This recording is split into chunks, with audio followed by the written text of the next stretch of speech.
సినీ నటుడు రాజకీయ నాయకుడైన కమల్ హాసన్ మరోసారి సనాతన ధర్మంపై చేసిన వ్యాఖ్యలతో పెద్ద వివాదంలో చిక్కుకున్నారు. ఇటీవల జరిగిన ఒక కార్యక్రమంలో ఆయన చేసిన వ్యాఖ్యలు ప్రస్తుతం నెట్టింట తీవ్ర చర్చకు, విమర్శలకు దారితీశాయి.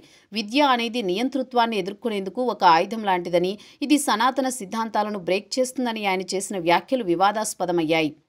సూర్య స్థాపించిన ఆగరం ఫౌండేషన్ కార్యక్రమంలో రాజ్యసభ ఎంపీగా పాల్గొన్న కమల్ విద్యపై మాట్లాడుతూ ఈ వ్యాఖ్యలు చేశారు. ఆయన మాటలకు వ్యతిరేకంగా సోషల్ మీడియాలో చాలా మంది నెటిజన్లు స్పందిస్తున్నారు.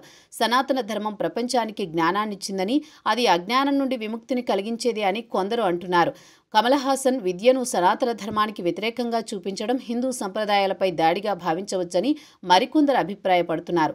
కమల్ వ్యాఖ్యలపై నెటిజన్లు తీవ్రంగా కౌంటర్ ఇస్తున్నారు. వాస్తవాలను తెలియజేసే విద్యే నిజమైన ఆయుధమని, కానీ ఆ వాస్తవాలను సనాతన ధర్మంపై అర్థం కాని విమర్శకులుగా మార్చడం సరికాదని ఒక నెటిజన్ పేర్కొన్నారు. మరొకరు కమల్ హాసన్ ధార్మిక విశ్వాసాలను కించపరచడాన్ని తప్పుబట్టారు. గతంలో కూడా కమల్ హాసన్ హిందూ సంప్రదాయాలపై వివాదాస్పద వ్యాఖ్యలు చేసి వార్తల్లో నిలిచారు. ఎన్నికలు సమీపిస్తున్న తరుణంలో ఇలాంటి వ్యాఖ్యలు చేయడం రాజకీయ కోణంలో ఆలోచించాల్సిన అవసరం ఉందని కొందరు పేర్కొంటున్నారు. సనాతన ధర్మం శతాబ్దాలుగా భారతీయ సమాజానికి మార్గదర్శకంగా ఉందని, ఇది చాలా మంది నమ్ముతారు. అటువంటి సందర్భంలో కమల్ వ్యాఖ్యలు వారి మనోభావాలను దెబ్బతీసేలా ఉన్నాయని అభిప్రాయాలు వ్యక్తమవుతున్నాయి. భావ ప్రకటన స్వేచ్ఛ అనేది ఉన్నప్పటికీ దేశీయ సంప్రదాయాలను గౌరవించడం అందరి బాధ్యత అని నెటిజన్లు అభిప్రాయపడుతున్నారు.